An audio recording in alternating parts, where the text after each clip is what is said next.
Hi everyone, welcome back to my channel. Oh god, saying already. What is going on? So I was watching a video from Cindy at Llama's Love Lettering, who I adore, and I just got swept away fangirling then for a second, I'm so sorry. So she was talking about how in a lot of videos you get the construction of the bullet journal with the inking and the speeded up time thingy, hand moving fast. So you can see the video and you can see the spread, but there's not really much explanation for why the spreads are there or what purpose they serve. And I realised that I completely fell into that trap in my last video where I just said hi at the start and bye at the end, and my hand was going like the clappers for 25 minutes. So if you watched that and stuck with it, thank you, but it must have been really boring. So this is just a short video just to explain what the hell I was doing and why the hell I was doing it. This is March. The theme of this month was simply just origami with March. So it didn't really need to be anything specific to a kind of March, it was just anything that references March. So the very first on the cover page was a quote from the March Hare. I don't actually know what a March hare is.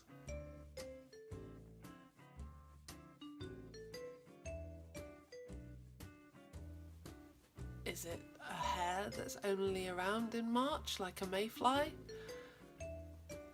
If you have any idea what a March hare is, please let me know.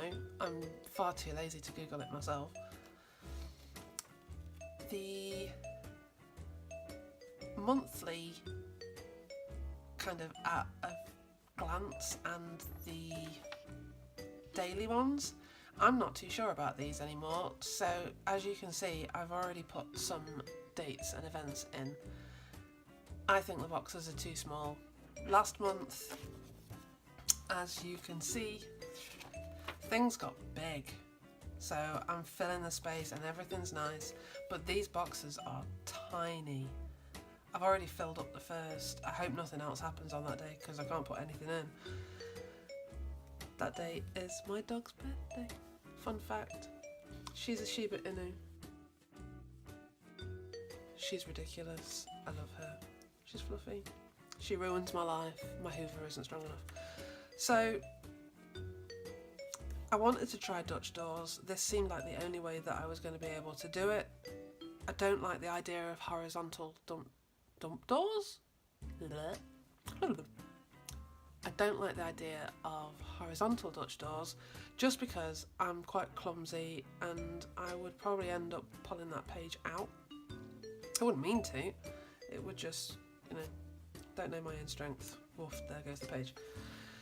Again, the to-do list is, where is it? Let's compare it to the last one. Flick, flick, flick, flick, flick, flick, flick, flick, flick, flick, flick, flick.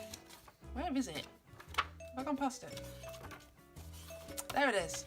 So yeah, like the last to-do list was a whole page, this to-do list is half a page. I can write smaller. I think the plan was to write on 2 lines rather than 1, and that's how I'm going to get around it.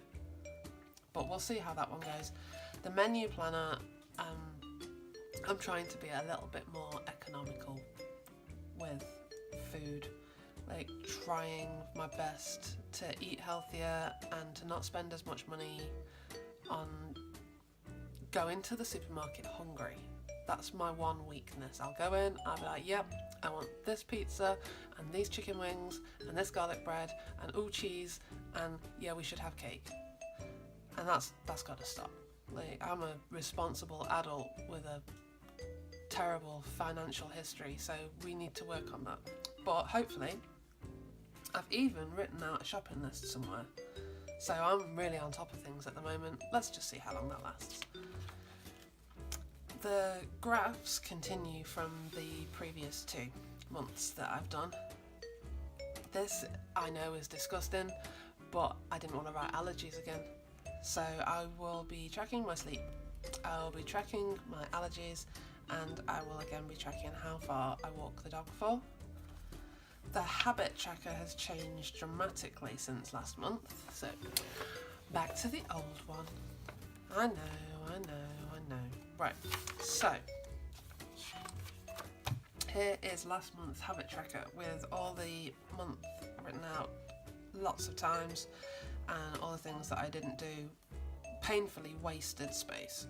So this month we are doing this big box with all the things that I want to do down this side, days of the month across the top, and I'm simply going to colour in the box or scribble or whatever. I'm actually quite pleased because it means that I've got a couple more things that I can add in without taking up a lot more space like the other ones would have done. So I think a new one on here, no spend. Yeah, that's probably going to be quite blank. Study, because I've got quite a few deadlines for uni coming up, and check emails because I'm terrible. There could be, someone could have told me that I've won a house in my emails, and I'm just going to ignore it. It's not there. So, the gratitude reminders page remains exactly the same. That has been working, and it's been quite nice to be able to look back on the last 2 months and see the things that I've been enjoying doing. My mum used to do this. So my mum used to have a book, a little notepad, and every day she would write down 3 good things that happened that day. I guess she stopped doing it. I've not seen any notepads around, so it was, my mum's quite a negative person. She's taken over from my granddad. My granddad passed away 2 years ago in October, and oh my God. He was known in my family as the prophet of doom, because everything was terrible. Everything was going to end up being the worst situation ever. Everything was going to fail. So now that Grandad's no longer with us, Mum seems to have taken over as negative Nancy of the family. So every now and then, just a little kick up the bum, remind her that everything's not quite so bad and she should really shut up. Maybe she should do one of these. Maybe I should write her a bullet journal and give her extra gratitude pages. All of them should be, I am grateful that I have Jo as a daughter. She wouldn't say that. The mood tracker for this month is a fox, because I own a Shiba Inu and I am obsessed with foxes. I love them. They're great. They're sneaky, they're sly, they're orange. What's not to love? The one thing that I'm a little bit worried about is that some of these colours might be a little bit close to each other in tone, and I might not be able to tell the difference. So I'm going to spend probably most of the month being annoyed or average, but not really sure which one that was. Pictures is the same as last year. I've been putting some really nice pictures in. I'm enjoying doing this. Me and the sprocket are getting along like a house on fire. Where is it? See there? It's a visual representation of my month. Like, I'm having a nice time. I'm finding it a little bit difficult to try and space it out across the month. But they're nice pictures. I can look at them. I can remember doing the things. Well done. These 2 pages are completely new. So, Food Inspo is working alongside the menu. So I've written a giant list of all the things that I know that I'm capable of cooking, and I also know that myself and my other half are capable of eating. He's fussy, I'm not. So every time it goes on the list, I'm gonna put a little heart next to it, which might be difficult with some of these ones that come out a long way, but that's kind of, it's going to show me what we're eating more of, and then I can try and swerve it back into the other one so we have more of a varied diet. The majority of these are things that I can make from scratch, so I am going to be doing some more careful shopping and trying to keep things a little bit healthier. This is for my dog. This is a new page. I wanted to track the different foods that she's having for breakfast and dinner. We get our food, she's raw fed. She's a raw fed dog, which means that she eats a kind of prepared box of raw meat and raw bone and offal, which sounds disgusting, but she's a fussy fucker and she wouldn't eat when we first got her, and now she eats, so I'm not going to start complaining about it. We get a bulk order of 60 days worth of food from a company called Bella and Duke. Love them, because I'm not running around sourcing big hunks of cow and putting it in the blender myself. That sounds like way too much stress and dilemma for me. So they deliver it to the house, all frozen. It goes in the freezer, we just take the food out. But they come in all these exciting flavours, and I'm trying to keep a track of the ones that she's having, and also so that I can look at it and see what she's had recently, so she doesn't end up having chicken for 3 days on the trot. This is the freshwater reminder, because the other person in my life seems to forget that water needs changing every day. Treat, she's getting a little tubby. I don't know if that's because it's winter, because she's extra floofy. She's a double coated dog, but there was a observation from my best friend that we could no longer feel her ribs, and I don't want a chunky dog, because chunky dogs can get sick, and I don't want a sick dog. So, and finally, the brush every day, especially at the moment. When you buy a Shiba Inu, they tell you that they only molt twice a year, and you think that's okay, I can handle that. I've got £200 to buy a Dyson handheld. I can chase around the house with a Hoover, that's fine. But then they don't tell you that that twice a year means that they will molt from April to September, and then again from September to April. Yeah, they don't tell you that. So it's welcome to the House of Hair. The final page is a very, very recent addition, and was actually inspired by another member of a Facebook group that I am on, and I wish that I could tell you who that was, but I'm using my phone to film and the information I need is on there. I'm a massive F1 fan, and I wanted to kind of incorporate some kind of tracker so that I could see how the season's going. For two reasons. One is that obviously I like to see how things are going, and I'd quite like to have a visual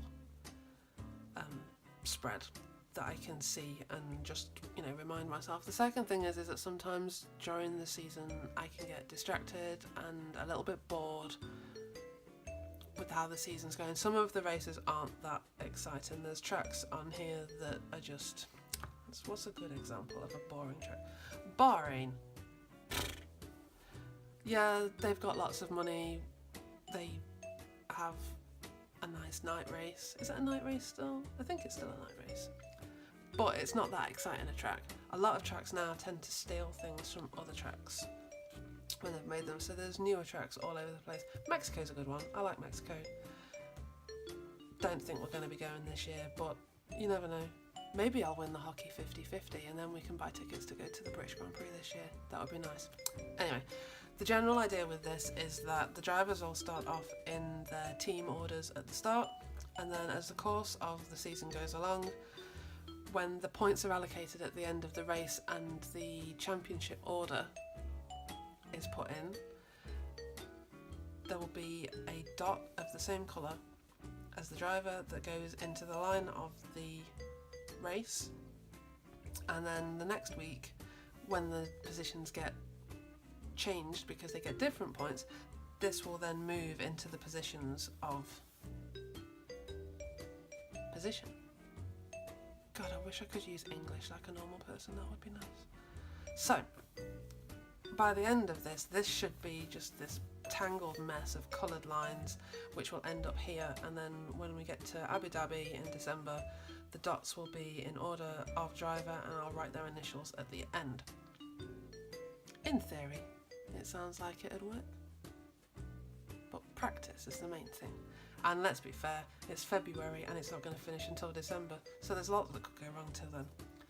The quote at the bottom which confused some people and made me absolutely joyful when people knew exactly what it was. This is the first line from the Fleetwood Mac song The Chain, and anyone who is an F1 fan will know that The Chain was the original BBC soundtrack music for the Formula One. So I grew up in well, I was born in the 80s, but I grew up in the 90s. I became an F1 fan when I was 14. One of the main things that I can remember about that period of time when I was absolutely obsessed with watching this. Like, I would watch it on a Sunday, I would go to my grandparents' house for dinner, my nana would turn the chair around so that it was just me and the TV for 2 hours watching the race, eating my dinner. It was the best time. But one of the main things that I remember would be listening to that music, and then my mum, who was actually a Formula One fan and a Fleetwood Mac fan, had a copy of Rumours, which is an absolutely amazing album, on tape, and I played that thing to death. Like, it still remains one of my favourite albums. Like, I pretty much was listening to it the other day, and it doesn't get old. I mean, it's... how old? Alexa, how old is Rumours by Fleetwood Mac?